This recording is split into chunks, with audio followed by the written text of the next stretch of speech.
If you have been exposed to the Middle-earth strategy battle game by Games Workshop, you have probably heard of battle companies. Battle companies is a way to play the Middle-earth strategy battle game while building larger armies for the Middle-earth setting.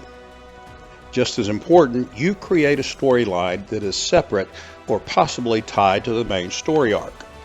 The game gives you the ability to experience how a number of armies play without ponying up for a large force at the beginning. In my not-so-humble opinion, the best thing about it is that you can run a campaign over the course of a number of sessions and move warbands in and out as needed. In this campaign, for example, will the forces of Rohan hold off evil and prevent the total destruction of the West March, or will they fail and free up enemy forces that can later be used at Helm's Deep?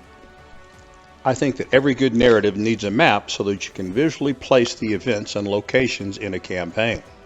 My campaign takes place along the Ison River in the West March, which is to the west of the Westfold. I chose the West March because the Westfold has already had their story told. I also wanted a Dunland-specific campaign, so I assumed that the Dunlendings, having been incited by Saruman, would be raiding throughout the lands of Rohan. This is why you go digital on so many things now. Oh well, I guess the Rohirrim will be finding the Dunlendings, or the Lendings, or the Lendings. Okay, pause now for a quick fix.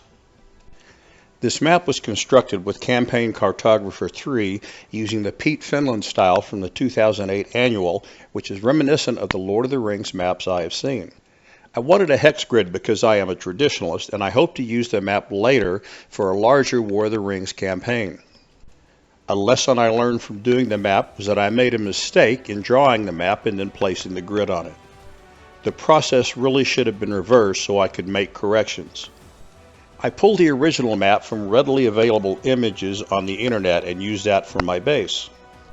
Another lesson is that I should have imported the graphic I found into Campaign Cartographer and drawn over it, but I drew it by hand since I'm learning the program and it has a substantial learning curve. I chose missions selectively because I wanted those that could tie into the concept of a chevauché. Yep, that's a word, and here's the pronunciation. Yeah, I know, I grew up in West Texas and that didn't help me much either.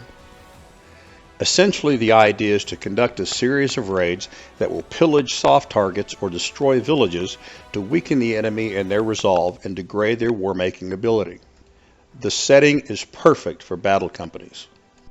I chose the scenarios so that I could play them as the campaign developed and get a feel for battle companies overall.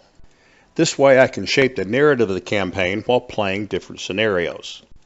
I will be playing primarily solo, and that has both positives and negatives. On the plus side, I can control armies in play, and I am sometimes a slow painter. I can control the narrative and where battles are fought, and it means I can journal this on YouTube at my own speed. But there are downsides. Mainly, I can't catch errors the same way you can within a group. Yep, you've already seen that. You're going to see it again. I chose Battle Company's manager to run my campaign, and I'm a member of their Patreon.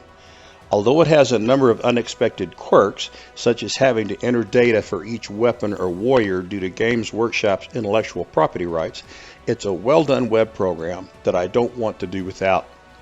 If there is interest, I'll add to the number of How to Use Battle Company's Manager videos on YouTube.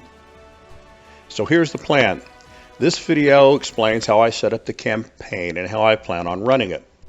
The next video will have the first scenario played, which was Plunder the Camp.